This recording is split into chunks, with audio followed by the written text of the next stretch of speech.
Good day mga ka-district, this is John again from Johndam District. And for today's video guys, another website or application na naman tayo kung saan ka pwedeng kumita online.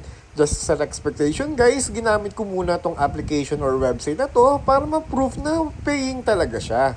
Ang application na ito guys ay meron 20,375 reviews at 4-star rating.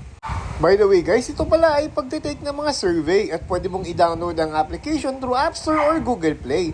Pwede mo rin i-visit ang kanilang website. At by the way guys, you can earn up to 289 pesos per survey. At based sa website nila, ang average user earned yesterday ay umabot ng 657 pesos. At ang cash out dito guys ay 289 pesos lang. By the way guys, pwede ka nga pala dito mag-cash out through PayPal, gift card, or bank account. Syempre guys, ang website nga pala ay walang iba kundi ang primeopinion.com. Ang application naman guys ay walang iba kundi ang Prime Opinion Survey for Cash. Available to sa Play Store at App Store. As what you can see guys, meron silang 4.7 star rating at nasa top chart na rin siya. At syempre tips nga pala guys when answering paid survey. First is be honest on your profile. Second, make sure to complete your profile 100%. Use a separate email guys kasi madalas kayo makaka-receive ng email about sa survey.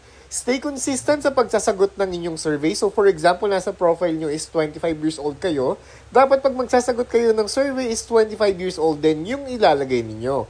Then next is read the questions carefully. And of course guys, don't rush. Huwag nyo mamadali ng pag-a-answer ng survey. And of course, answer it honestly rin. And that's it guys for today's video. Sana makatulong to sa inyo. If you have any questions, suggestion, please comment down below. And don't forget to hit the like and subscribe button para maging updated ka sa aking mga latest videos. So, see ya!